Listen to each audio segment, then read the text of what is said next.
My wife walked out on me with our newborn daughter for her lover. 15 years later, she tried to reach out, but we refused to let her back into our lives.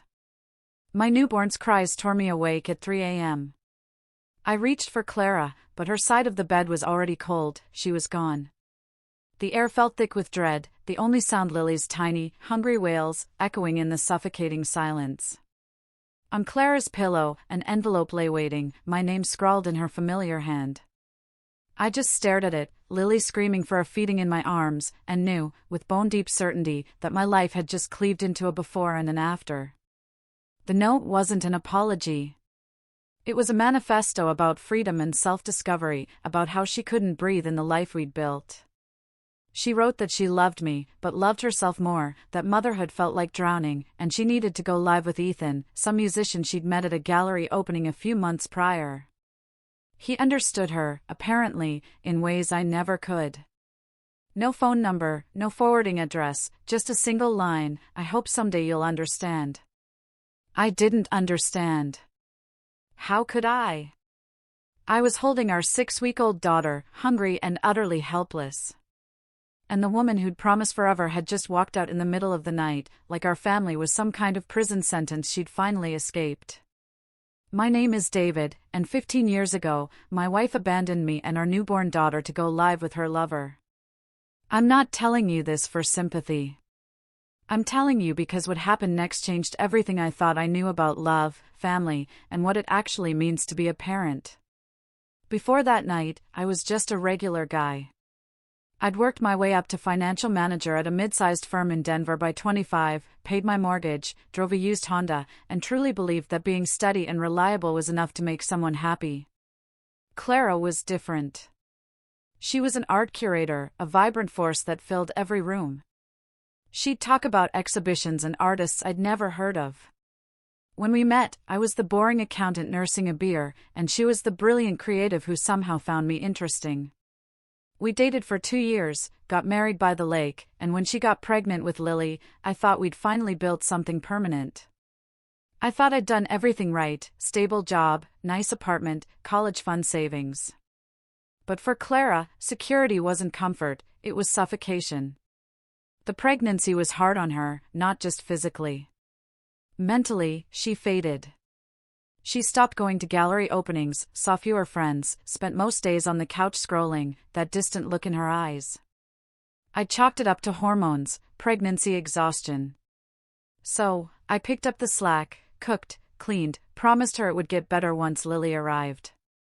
But after Lily was born, things only got worse.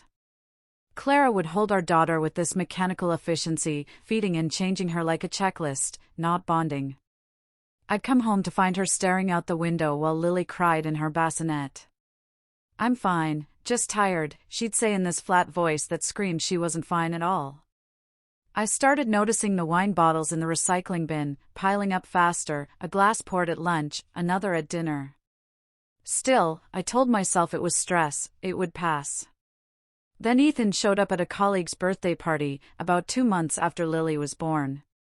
An indie musician with a guitar and a trust fund, performing acoustic covers, talking about finding himself in Europe. I met him once, shook his hand, thought he seemed pretentious but harmless. 3 weeks later, Clara was gone. That first morning alone, I sat in our kitchen, Lily in my arms, truly not knowing if I could do this. I'd never changed a diaper before she was born. Never given a bottle by myself. Never spent more than an hour alone with a baby without Clara as backup. I called out sick from work and spent the entire day just trying to keep my daughter alive. Feeding her every 2 hours, changing diapers that somehow always leaked, walking circles around the apartment while she screamed with colic I had no idea how to soothe. My mom, Carol, drove in from Kansas that evening. She found me crying in the nursery, Lily finally asleep on my chest. She didn't say much, just took over for a few hours so I could shower and eat something that wasn't cold pizza. She stayed for a week, teaching me everything, how to burp a baby, how to tell the difference between hungry cries and tired cries, how to function on 3 hours of sleep. When she left, she hugged me. "You're going to be okay," she said. "You're stronger than you think." I didn't believe her, but I had no choice but to try. Clara didn't contact me for 6 months. No phone calls, no texts. I found out through mutual friends that she and Ethan had moved to Austin, that she was working at some experimental art space, and seemed happier than they'd ever seen her. Part of me wanted to track her down and scream, demand to know how she could abandon her own daughter. But a bigger part of me was too exhausted and angry to care. I filed for divorce through a lawyer who found her through the art space, and the papers came back signed within 3 weeks. Full custody, no contest, no attempt to see Lily or negotiate visitation. It was like she'd erased us from her life, chosen freedom over any responsibility, and moved on without looking back. Those first months were the hardest thing I've ever experienced. Working full-time while caring for a baby who didn't sleep through the night. Missing work for doctor appointments and daycare illnesses, spending every penny on formula, diapers, childcare. I lost friends because I couldn't go out. Lost weight because I forgot to eat. Lost any version of myself that wasn't just Lily's dad, desperately trying to keep everything together. But somewhere around her first birthday, something shifted. Lily started sleeping better, started smiling and laughing at my terrible jokes, started reaching for me when she was scared. I'd put her to bed and sit in the living room with a beer, looking at photos of this tiny person I'd somehow kept alive for an entire year. And I'd feel this overwhelming mix of pride and grief. Pride because she was thriving despite everything. Grief because Clara was missing all of it. The first time Lily rolled over. Her first tooth. The way she'd grab my finger and hold on like I was her entire world. I realized that Clara had made her choice. She'd chosen freedom and self-discovery and whatever life she thought she deserved more than motherhood. And I'd made mine, not really by choice, but by necessity. I'd chosen to stay, to show up every single day, even when I was exhausted and scared and had no idea what I was doing. She'd chosen the life she wanted. I'd chosen the life Lily needed. And sitting there in my quiet apartment, my daughter asleep down the hall, I understood something that would define the next 15 years, someone had to stay. And it was always going to be me. Lily was 3 years old when she asked me where her mommy was. And I had to decide, in that moment, what kind of father I would be. The one who lied to protect her, or the one who told her a truth she was too young to understand. We were sitting at the kitchen table, eating chicken nuggets, and she just looked up at me with those big brown eyes and said, "Why don't I have a mommy like the other kids?" I told her that her mommy had to go away, that sometimes grown-ups make choices that are hard to explain, and that it wasn't her fault. She nodded, like she understood, and went back to her nuggets. I sat there, feeling like I'd just failed some crucial parenting test I didn't even know I was taking. That conversation repeated itself in different forms over the years. At 5, when she made a Mother's Day card at school and didn't know who to give it to. At 7, when her best friend's mom picked her up from a playdate and she asked why her own mom never did that. At 10, she stopped asking altogether because she'd figured out that some questions don't have good answers. The years between Clara leaving and Lily starting kindergarten were a blur of daycare drop-offs, business meetings I had to leave early, and an exhaustion so deep I sometimes forgot what day it was. I'd wake at 6 to get Lily ready, drop her at daycare by 7:30, work a full day pretending I had my life together, pick her up by 5:30, make dinner, give her a bath, read her 3 bedtime stories because she refused to sleep with less, and then collapse on the couch with whatever work I hadn't finished. My coworkers stopped inviting me to happy hours. My college friends drifted away when I canceled plans for the 100th time. My dating life was non-existent. Who wants to date a single dad with a toddler and 0 free time? I thought about Clara sometimes, during those years. Wondered if she ever thought about us, felt any guilt, or if she convinced herself she'd made the right choice. Mutual friends occasionally mentioned seeing her social media posts, at art shows, traveling Central America, living in a converted van with Ethan somewhere in Arizona. I'd feel this cold anger that she got to have adventures while I was home giving my daughter antibiotics for her 4th ear infection of the year. When Lily was 5, I met Sarah at a parent-teacher conference. Her son, Leo, was in Lily's kindergarten class, and we ended up sitting next to each other in those tiny plastic chairs. Sarah was a nurse at the children's hospital, recently divorced, with this calm presence that made you feel like everything was going to be okay, even when it wasn't. We started talking after the conference, exchanged numbers for playdates, and over the next year, built a careful friendship where neither of us wanted to rush into anything, but both of us were desperately lonely. Our first date was at a diner at 9 at night, after both kids were asleep with babysitters. We talked for 3 hours about everything except our exes, her love of terrible reality TV, my inability to cook anything that wasn't pasta, how parenthood had made us both tougher and more fragile at the same time. She didn't try to be Lily's mother, didn't push herself into our lives like some kind of replacement. She just showed up, consistently, and let my daughter decide what role she wanted her to play. The kids became inseparable, too, Leo and Lily turning into the kind of best friends who finished each other's sentences and got in trouble together at school. Sarah and I got married when Lily was 8. By then, my daughter had started calling her mom on her own, without anyone suggesting it. It happened gradually. First, it was Sarah helping with homework while I made dinner. Then Sarah braiding Lily's hair before school. Then Sarah being the one Lily ran to when she fell off her bike and scraped her knee badly enough to need stitches. I watched my daughter bond with this woman who had no biological obligation to love her, who chose every single day to show up and be present. And I understood something profound about what makes someone a parent. Clara had given birth to Lily, but Sarah was raising her. Sitting through school plays where Lily played a tree, staying up all night when she had the flu, teaching her to stand up to bullies and be kind to people who were different. When Lily was 12 and broke up with her first boyfriend, she cried in Sarah's arms for 2 hours while Sarah told her that heartbreak was temporary and she was going to be okay. That's when I knew for certain that biology means nothing compared to presence. Being a mother isn't about DNA. It's about showing up, even when it's hard. Clara sent a few emails over the years, sporadic, awkward attempts at connection that never mentioned Lily directly. She'd write about her life, a new job at a gallery in Asheville, a solo backpacking trip, her and Ethan breaking up and getting back together. Like we were old friends catching up, rather than a family she'd abandoned. I never responded. I didn't owe her updates on the daughter she'd walked away from. Didn't owe her reassurance that we were fine without her. And we were fine, better than fine, actually.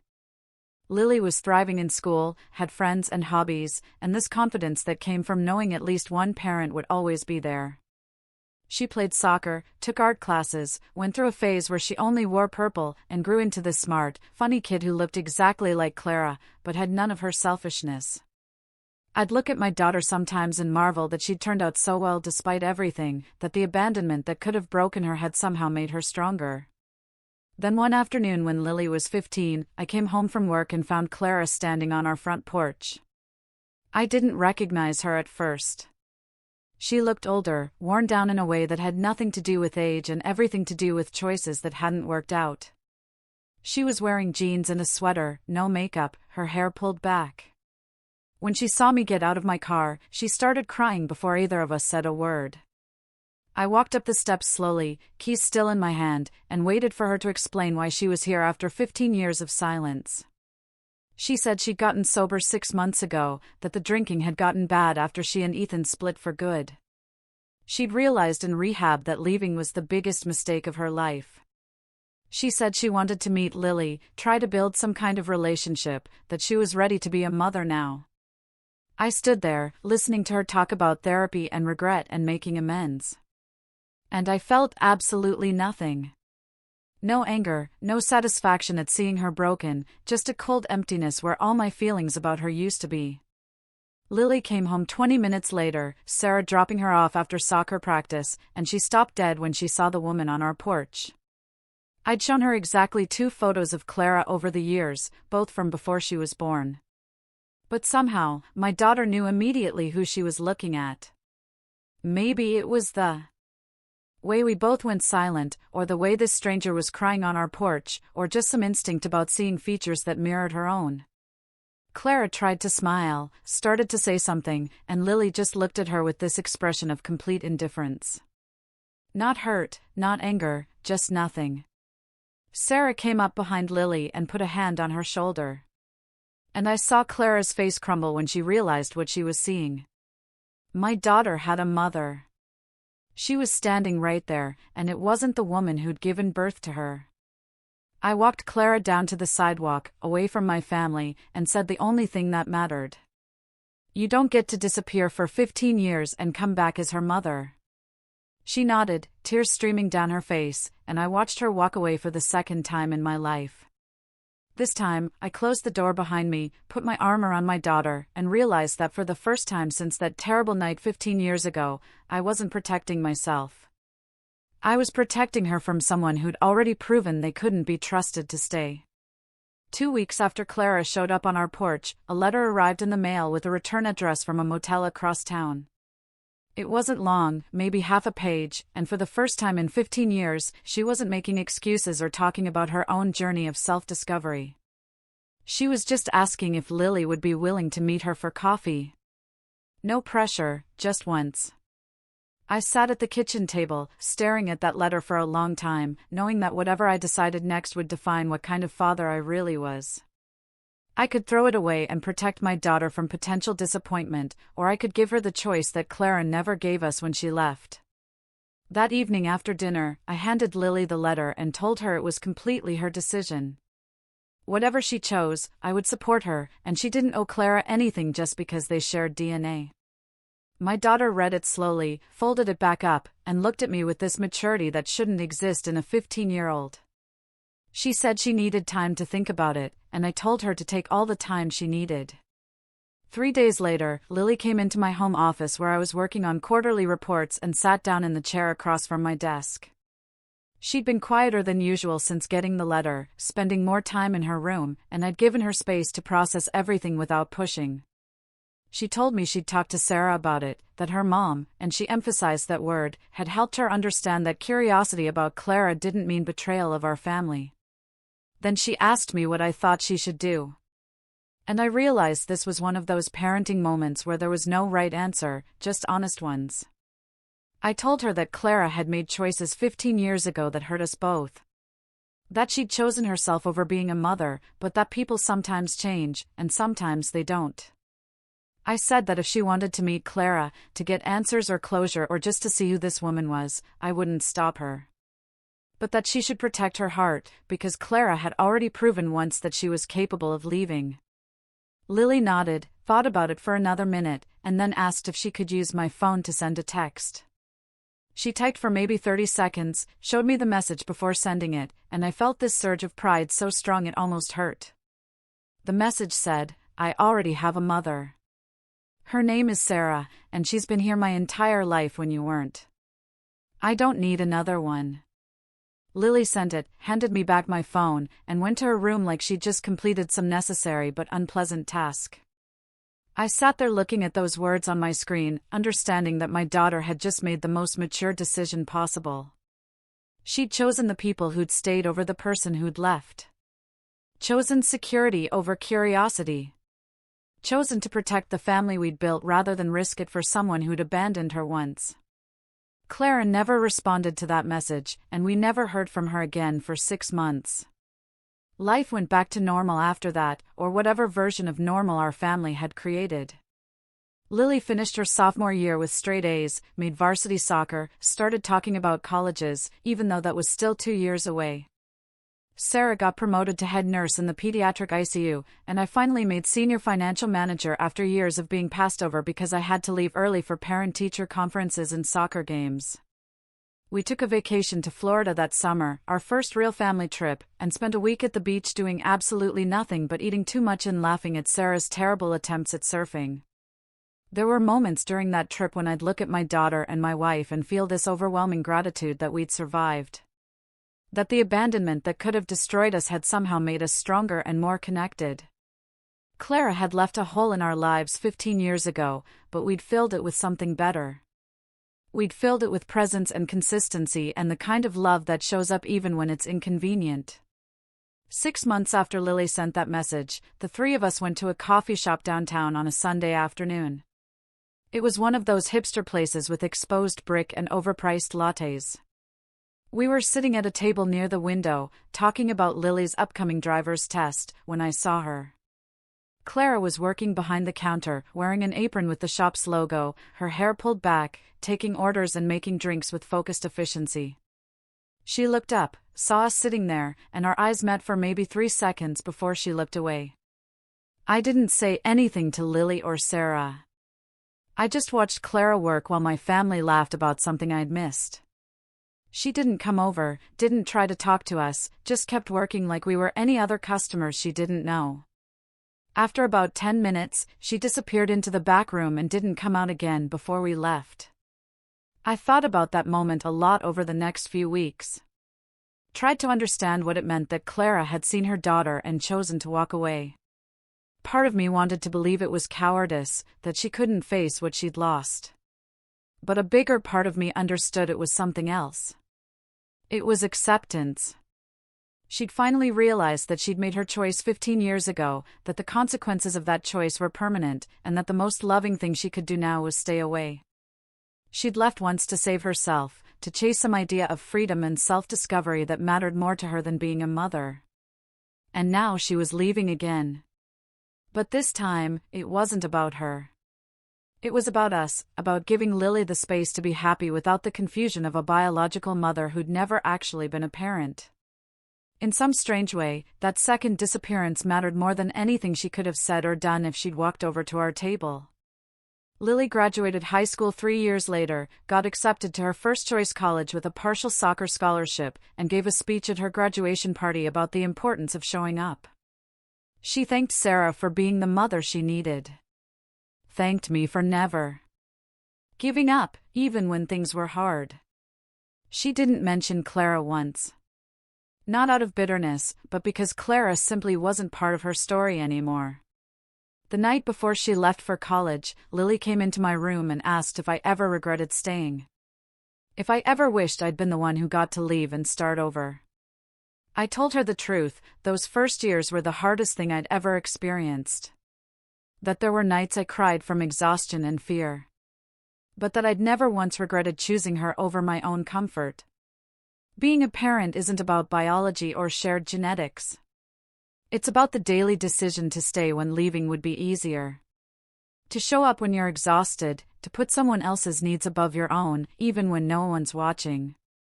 Clara taught me what parenthood isn't. It isn't performance or biological obligation or something you do when it's convenient. And Sarah taught me what it is, it's presence. It's consistency. It's the quiet heroism of being there for every mundane moment that builds a childhood. I'm 43 now. Lily is in her 3rd year of college, studying psychology. Sarah and I just celebrated our 13th wedding anniversary. I haven't seen or heard from Clara in 6 years. And I hope for her sake that she found whatever she was looking for when she left us that night. But I also know that forgiveness isn't something that's owed. That love is proven by staying. And that sometimes the most loving thing a parent can do is disappear when their presence would only cause more harm. Clara made her choice. I made mine. And the difference is that 15 years later, my daughter knows exactly who her real parents are, the ones who stayed. What would you have done if you were in my shoes?